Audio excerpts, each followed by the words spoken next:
Two kings cannot sit on one throne, and right now, inside the most famous family on earth, two men are circling that single chair, and only one of them can win. This is the story of a father and a son locked in a quiet, brutal struggle for the future of a crown that has survived 1,000 years of wars, revolutions, and scandals. King Charles and Prince William. And the prize they are fighting over is nothing less than the monarchy itself and the shape it will take for the next century.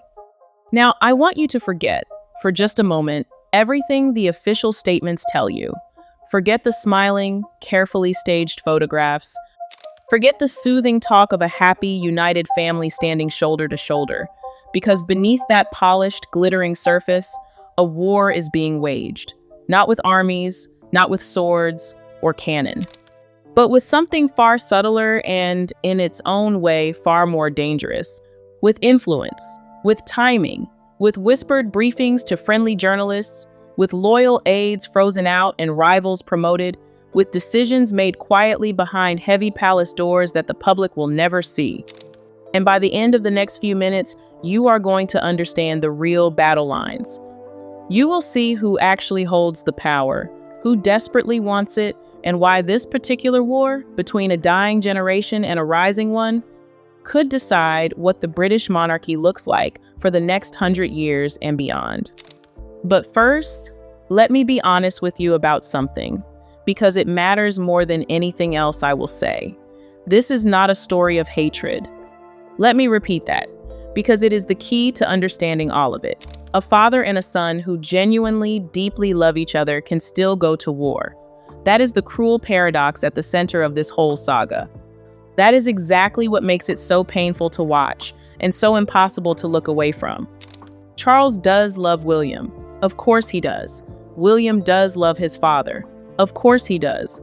There is no cartoon villainy here, no simple wickedness to point at.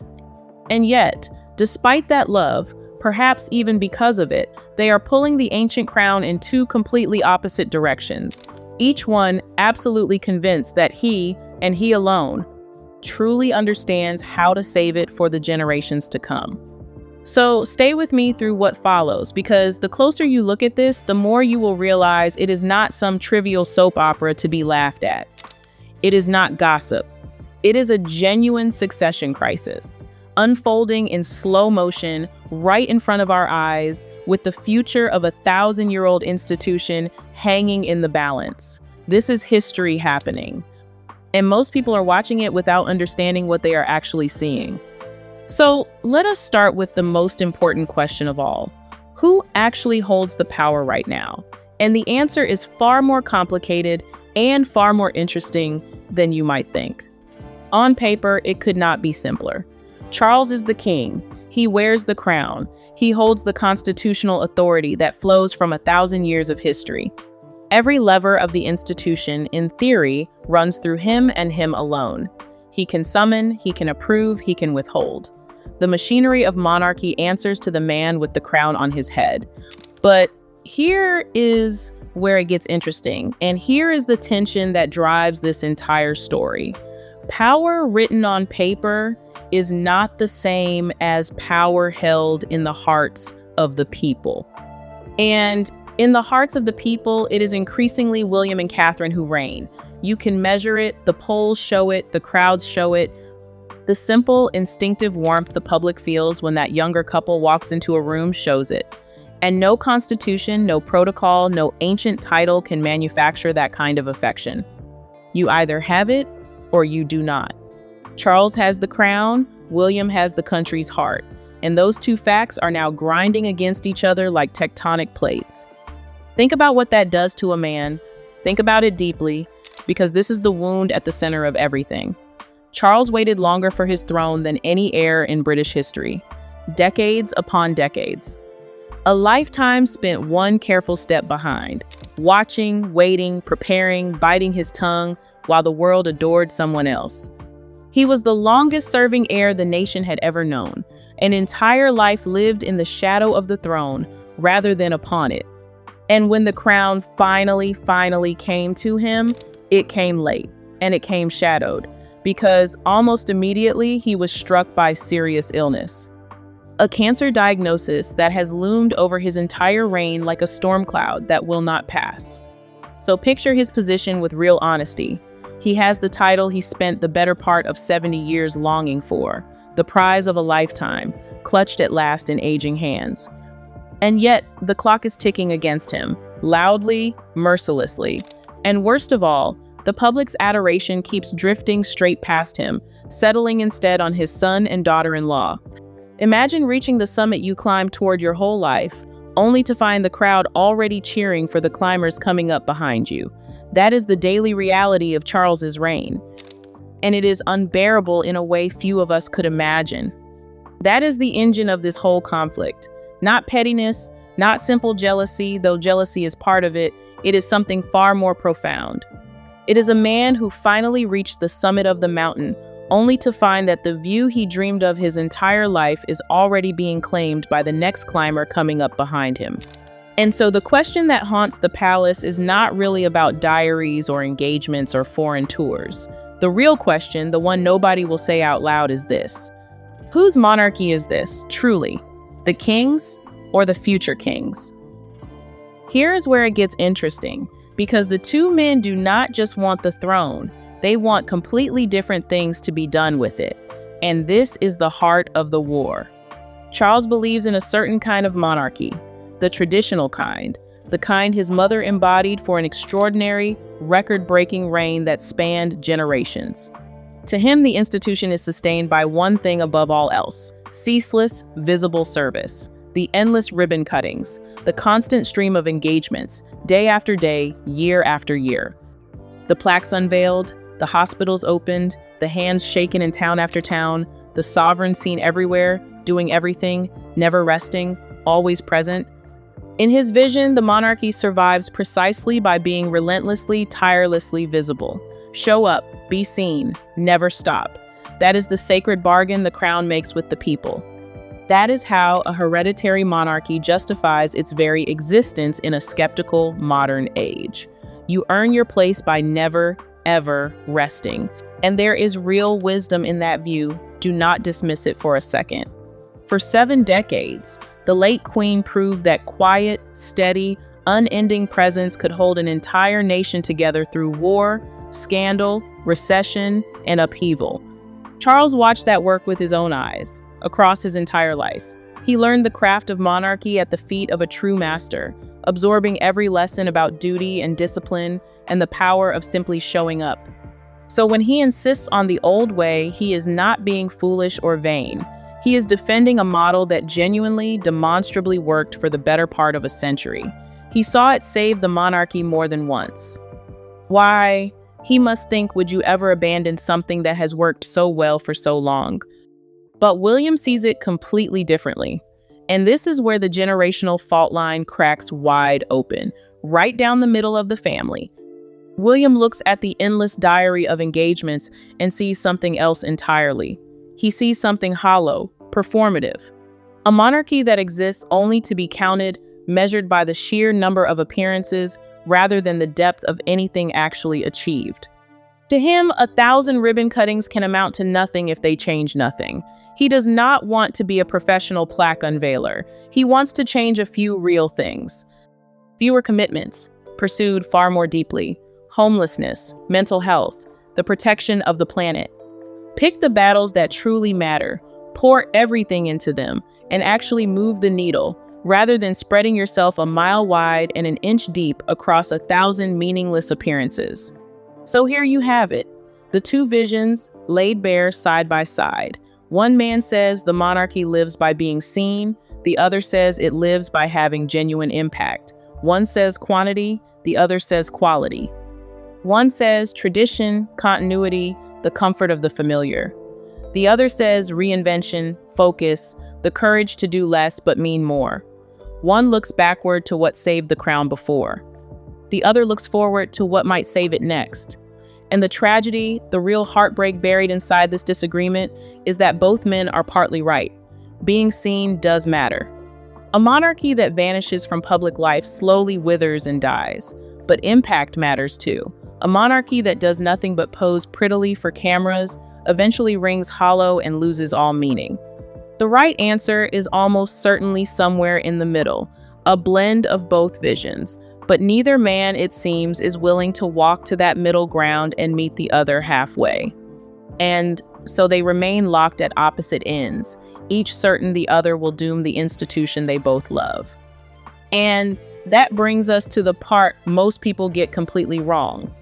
They think this is a disagreement about style, a simple matter of taste, of one generation preferring things done a little differently from the last. It is not. Do not be fooled. At its core, this is a disagreement about power, raw, fundamental power. Because every single choice William makes to do things his own way is, whether he intends it or not, a direct challenge to his father's authority. When the heir to the throne quietly refuses to follow the old, established playbook, he is not merely expressing a personal preference about how he likes to work. He is sending a signal, loud and unmistakable to anyone watching closely, that the future will not belong to the old guard, that a new order is coming, that the way things have always been done is on his watch going to end. He is, in effect, beginning his reign before his reign has officially begun. And think about how that must feel from the throne itself. No king, least of all, one who waited an entire lifetime for his moment in the sun, takes kindly to being made to feel like yesterday's man inside his own palace. To watch your successor, your own son, already acting as though the crown were his, already reshaping the institution around a vision that is not yours, already drawing the loyalty of the courtiers toward himself, it must feel like a slow, polite, agonizing usurpation, conducted entirely within the bounds of family duty, and therefore impossible to openly resist. Charles cannot accuse his son of treason for simply being the future, but he can feel the throne shifting beneath him all the same. And that feeling, that creeping sense of being eclipsed in his own reign, is the true fuel of this fire. Now, let me show you how this war actually plays out in the real world, because it is not fought in shouting matches. It is fought in far quieter, far more devastating ways. And the clearest evidence of the rift comes through the press. Here is something most people do not realize. The two royal households, the King's Court and the future King's Court, operate almost like rival embassies inside the same kingdom. Separate staff, separate priorities, separate strategies, separate loyalties, each one with its own advisors, its own communications operation, its own quiet agenda. They are meant to serve the same crown. But in practice, they increasingly serve two competing visions of it. And when they clash, that clash does not stay politely behind closed doors. It leaks. It seeps out into the newspapers through carefully placed briefings, anonymous sources who always seem to know exactly the right wounding detail, and stories timed to land at precisely the moment they can do the most damage. If you learn how to read it, the press coverage becomes like a battlefield map. You can see exactly where the fighting is heaviest just by watching which stories appear, and when, and who they happen to flatter, and who they happen to harm. And the pattern, once you spot it, is striking, almost impossible to unsee. Again and again, stories quietly surface painting William as somehow reluctant, work-shy, a man who would rather be at the football than serving his country, a prince who supposedly has to be ordered to attend important occasions, a future king more interested in pints with his old friends than in the solemn duties of the crown. None of these stories arrives with fingerprints on it. They are always sourced to someone unnamed, someone close to the palace, someone who would know. But ask yourself a simple, clarifying question. Who benefits from that story? Who gains when the public is nudged, gently, repeatedly, almost subliminally, toward the idea that the heir to the throne is not quite committed enough, not quite serious enough, not quite ready? The answer, when you follow it honestly, points in one uncomfortable direction, toward those who would much rather the spotlight stayed exactly where it is now, rather than drifting any further toward the next generation. But here is the thing, and it is the thing that exposes the whole game. These attacks do not survive contact with the facts. They crumble the instant you examine them. Take the accusation that William does not care about travel, or the wider world, or the Commonwealth. It collapses the moment you remember what was actually happening in his life during the years in question. For a long, painful stretch, William simply could not travel because he was needed desperately at home. His wife, Catherine, was undergoing treatment for cancer. Let that land for a moment, really land before you judge him. The future king was caring for his 3 young children while their mother fought for her health and her life. He was the steady hand holding an entire frightened family together through the most terrifying chapter any of them had ever known. He chose his sick wife and his scared children over a photo opportunity on the far side of the world. And that devotion, that simple, profound human decency, was quietly spun into so-called evidence that he was shirking his royal duties. Think about how cynical that is. Think about what it tells you. In this war, even a man's deepest loyalty, even his love for a wife battling cancer, can be picked up and turned into a weapon against him. So why does it work? Why would the older court want to chip away, quietly and persistently, at the younger one? And here we return to the engine that drives this entire conflict, the popularity gap. Charles goes out. He does the work, diligently, day after day. He performs the role with decades of hard-won expertise that nobody can take from him. And yet, time and again, it is William and Catherine who effortlessly connect with the public in a way the king simply cannot. They draw the bigger crowds. They generate the warmer headlines when the briefings are not flying. They light up a room without seeming to try at all. People see their own hopes, their own families, their own futures reflected back in that young couple. And for a man who waited his entire life for this throne, only to be quietly and consistently upstaged by his own son and daughter-in-law, that is a uniquely bitter thing to endure. It is not just professional frustration.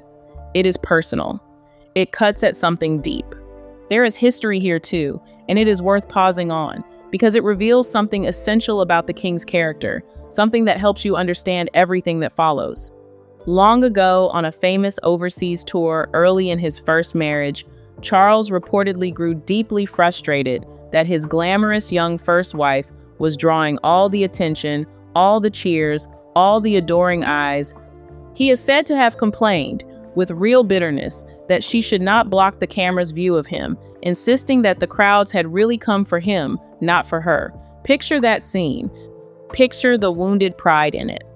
A future king, standing in the sunshine of a foreign tour, surrounded by adoring crowds, and yet quietly seething because the world only had eyes for the person standing beside him. That is not the reaction of a secure man. It is the reaction of a man who measures his own worth by the volume of the cheering, and who cannot bear it when the cheering is for someone else. And now, decades later, history seems to be rhyming in the cruelest possible way. Once again, Charles finds himself overshadowed by a younger, more beloved member of his own family. Once it was his wife who stole the spotlight. Now it is his son and his son's wife. The faces have changed, but the wound is exactly the same. The same insecurity. The same gnawing need to be the one the crowds came to see. The pattern runs so deep that you have to wonder whether Charles even recognizes it in himself, or whether he is simply living it all over again, helpless to stop the same old jealousy from rising up. This is the human truth beneath the constitutional drama. A man who has never quite been able to bear being the second most loved person in the room, and who now, at the very end of his long journey, finds himself in exactly that position once more, this time against his own flesh and blood. But do not make the mistake of thinking this is one-sided. Do not picture William as a passive victim absorbing blows from an older, more powerful court, because he is no victim in this struggle. He is playing his own long game, and it is a remarkably shrewd one. Because here is the fundamental truth about succession, the truth that changes the entire balance of the war. Time is on William's side. Completely. He is younger, he is healthier, he represents the future, while his father, however revered, however experienced, inescapably represents the past. And William knows this. He understands it in his bones. He knows that he only has to wait, and that the throne will come to him as surely as the sun rises. So while Charles fights to assert the present, to insist that his way is the right way here and now, William is quietly, patiently building the future. He is shaping his own household exactly the way he wants it. He is choosing his own causes and pouring himself into them. He is drawing his own clear lines about who belongs inside the royal fold and who does not. He is assembling his own team of trusted advisors, people who will carry his vision forward. In effect, he is constructing the monarchy he intends to lead, brick by careful brick, long before the crown ever touches his head. He is not waiting idly for his reign to begin. He is beginning it now, in the shadows, in everything but name. And that is a profound, seismic shift in power, even though it is almost invisible from the outside. Because here is what happens to every institution, without exception, as a reign ages. It begins, slowly and instinctively, to orient itself toward the future rather than the past. The staff, the advisors, the wider establishment. The courtiers and the civil servants and the men in gray suits who really make the machine run, they can all feel the tide turning beneath their feet. They know with cold, practical certainty who they will be working for in 10 years or 20. They know whose favor will matter when the current king is gone. And so, slowly, quietly, almost imperceptibly, influence begins to migrate from the king's court toward the future king's court. It is the most natural process in the world. Water flowing downhill. But it is also, for a sitting monarch who waited a lifetime for his moment, one of the most threatening things imaginable. Because there is nothing more unsettling, nothing more quietly devastating than watching the people who surround you begin, ever so subtly, to plan for life after you are gone. To Charles, every advisor who drifts toward William's orbit is a small betrayal.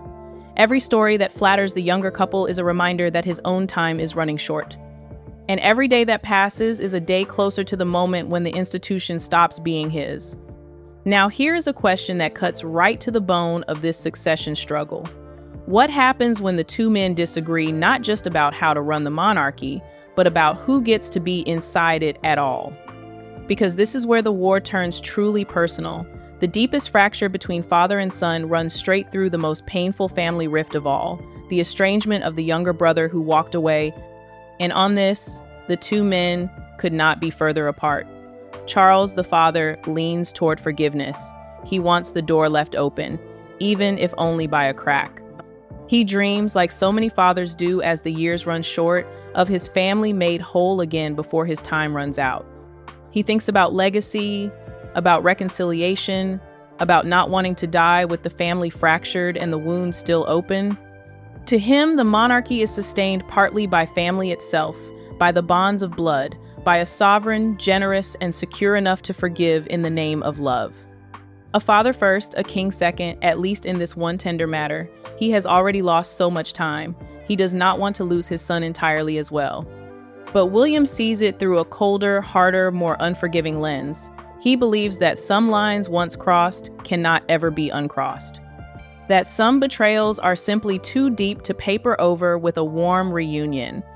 He believes that protecting the institution sometimes means being willing to shut a door and lock it, and then throw away the key, no matter how much it personally hurts to do so. To William, loyalty has limits. Trust, once shattered, cannot be glued back together, and the monarchy, the thing that must outlive them all, cannot afford the luxury of endless second chances for those who have damaged it from within. Where his father sees a brother to be welcomed home, William sees a risk to be managed, a breach to be sealed, a threat to the institution he will one day have to defend. Do you see how deep this goes? Do you see that this is not a squabble about engagements or photo opportunities or who travels where? It is a fundamental, almost philosophical disagreement about the very nature of loyalty, family, and duty. About what a person owes to blood, and what they owe to the institution, and what happens when those two sacred obligations pull in opposite directions. And it is a vivid preview, a trailer if you like, of the kind of king each man would be. Charles, the forgiving sovereign who keeps the family at the warm center of everything, even at the cost of risk. William, the disciplined sovereign who places the cold survival of the institution above all else, even above the bonds of brotherhood, even above blood itself. Two utterly different philosophies of kingship colliding inside one grieving, fractured family. And here is the part that should give you chills. Whichever one of those philosophies wins will not just settle a family argument, it will define the character of the British monarchy for generations yet unborn. So let us talk about the endgame. Because every power struggle eventually reaches a breaking point, and this one is no exception.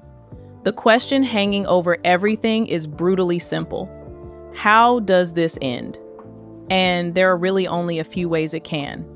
The first is the path the institution itself would vastly prefer, a slow, managed, dignified handover. Charles reigns for as long as his health allows him to.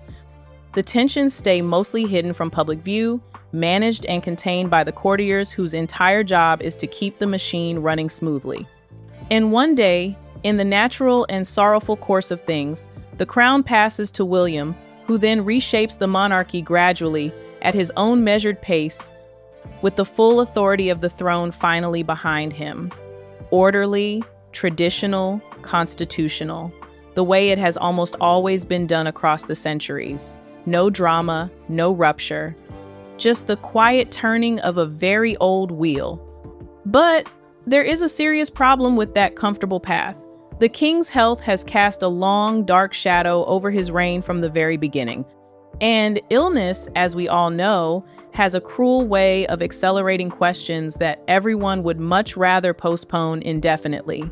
The neat, slow handover assumes time. Time is the one thing this king may not have in abundance. And so the very thing the institution is counting on, a long and gentle transition, may be the thing it is least likely to get. The second possibility is far more radical, and it is one that has begun to be whispered cautiously in royal circles. Abdication, not forced upon anyone, but freely chosen. There is a striking and genuinely revolutionary idea taking shape that William himself, when his own time eventually comes, may one day choose to step aside deliberately as part of his own grand modernization project. The idea goes like this. He would take a defined, purposeful period on the throne. He would do the work, he would make his mark, push through his reforms, reshape the institution in his own image.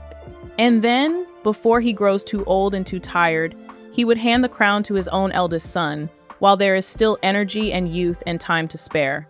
A monarchy that passes the torch on purpose, with intention and grace, rather than clutching it desperately until the very last failing breath. Stop and consider how radical that truly is.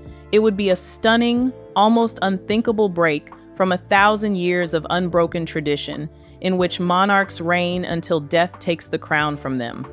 And it tells you absolutely everything about how differently William thinks about the throne compared to his father.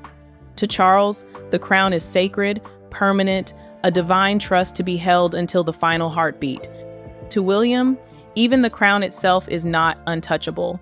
It is a tool, a powerful instrument, yes, but an instrument to be used well, wielded for a season, and then deliberately passed on to the next pair of capable hands.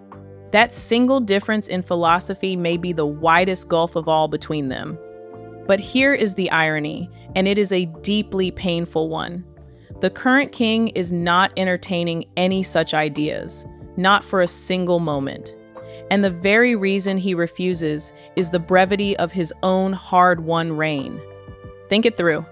Having waited the better part of a lifetime for the throne, and having finally grasped it only to hold it for such a short, illness-shadowed time, he is in absolutely no mood to give away even a single day of it. Why would he? The shorter and more fragile his reign becomes, the tighter he clings to every moment of it. The more time slips through his aging fingers, the less willing he is to surrender any of it voluntarily. And so we arrive at a cruel paradox. The man who might benefit most from the grace of an early, dignified exit is precisely the man least able, psychologically, to imagine ever taking one. His long wait, which should have made him generous, has instead made him hold on with white knuckles. Which brings us to the very heart of the tragedy. Because strip away the palaces and the protocol and the 10 centuries of accumulated history, and what you are left with is something achingly, recognizably human. A father, near the end of a long and winding road, finally holding the one thing he always wanted and utterly terrified of letting it go. And a son, full of energy and vision and impatience, standing in the wings, watching the years tick past, waiting for a future that he can see with perfect clarity, but cannot yet reach out and touch. Both of them love the crown with everything they have. Both of them, in their own complicated way, love each other. And both of them believe with total and unshakable sincerity that the other one is getting it dangerously wrong.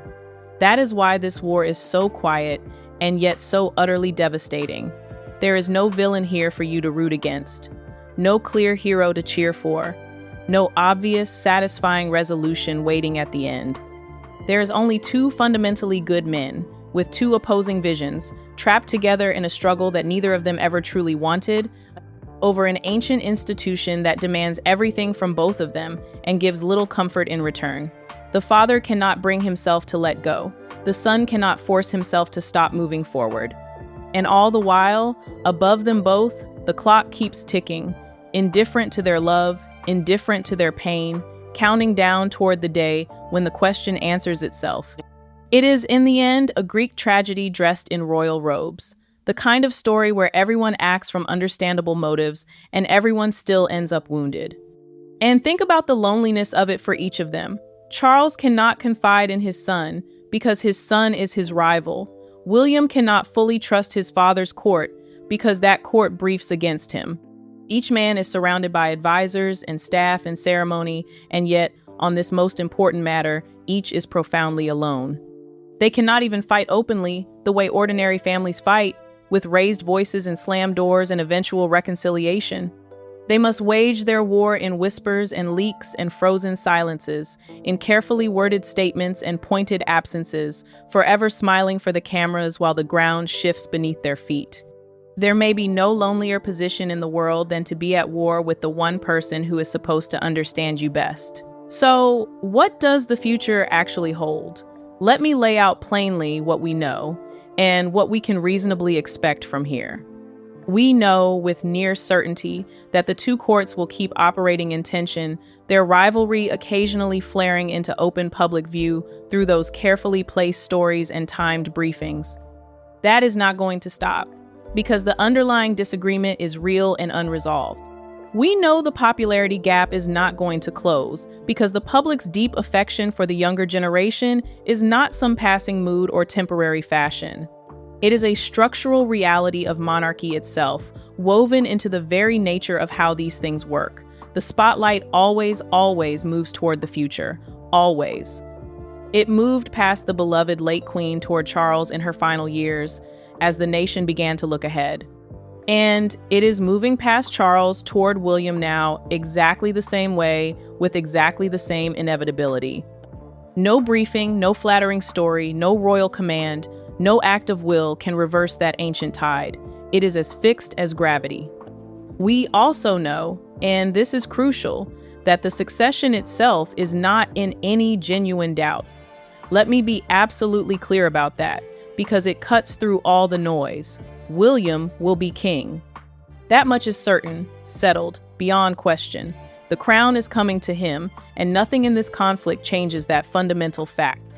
The only real questions, the genuine open questions, are these. When will it happen, and what kind of monarchy will he inherit when it does? And, most intriguingly of all, what kind of monarchy will he then choose to build with it? And that last question is the true cliffhanger at the center of this entire story. Here is the genuine mystery. Will William soften with the immense weight of the crown once it finally rests on his own head? Will the awesome responsibility of actually being king pull him back, gradually, toward his father's traditional model, the way responsibility so often tempers the bold ideas of youth? Many a reforming heir has become a cautious, conservative monarch the moment the reality of the throne settled upon them. Or will William instead hold firm to his vision? Will he build the leaner, sharper, more modern, more focused monarchy he has dreamed of, doing fewer things but doing each of them far better and far more deeply? Will he be the revolutionary he appears to be now, or will the crown tame him as it has tamed so many before? Nobody knows. Perhaps not even William himself knows yet. And that genuine uncertainty is what makes this story so endlessly compelling. The question was never whether William will reign. The only question that has ever mattered is how. And here is the thought I want to leave you with, because it genuinely changes how you see everything you have just learned. This struggle between Charles and William is not, as it might first appear, a sign that the monarchy is broken or dying. It is, in fact, the opposite. It is a sign that the monarchy is alive. Stay with me on this because it is important. Every living institution that manages to last for centuries has to fight, internally and often painfully, over how to change and how to stay the same. It is the central drama of survival. The church has done it again and again, tearing itself apart and stitching itself back together over questions of doctrine and reform. Great nations have done it, every generation battling the last over what the country should become. Powerful families and ancient companies have done it for generations beyond counting. The tension is not the disease. The tension is the immune system. This particular tension between the father who wants to preserve and the son who wants to transform, between the comfort of the old way and the promise of the new, is the very thing that keeps an ancient institution from quietly turning to stone and crumbling into irrelevance.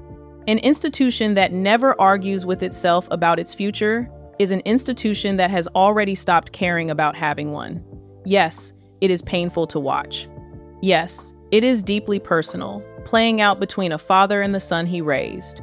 It may even at times be genuinely ugly, with its leaks and its briefings and its wounded pride. But make no mistake, it is also precisely how the crown survives, by arguing fiercely, even bitterly, with itself about what it should become next. The fight is not the failure. The fight is the proof of life. So the next time you see a glowing photograph of a perfectly united royal family, or a headline about a prince enjoying himself at a football match, or a heartwarming story about a king's tireless devotion to service, I want you to remember what is really happening underneath all of it. Look past the polished image. 2 men, 2 visions, 1 throne. A father at the very end of his long journey, clinging to the prize he waited a lifetime to claim. And a son at the very beginning of his, patiently building a future he can already see. Both of them fighting, in their own quiet and dignified and utterly relentless way, for the soul of the very same 1,000-year-old crown. The old guard against the new, tradition against reinvention, preservation against transformation, the present desperately holding on against the future inevitably arriving. And the future, in the end, always wins. That is the one iron law of succession that no king has ever managed to break. It is only ever a question of when. The crown will pass, as it always has.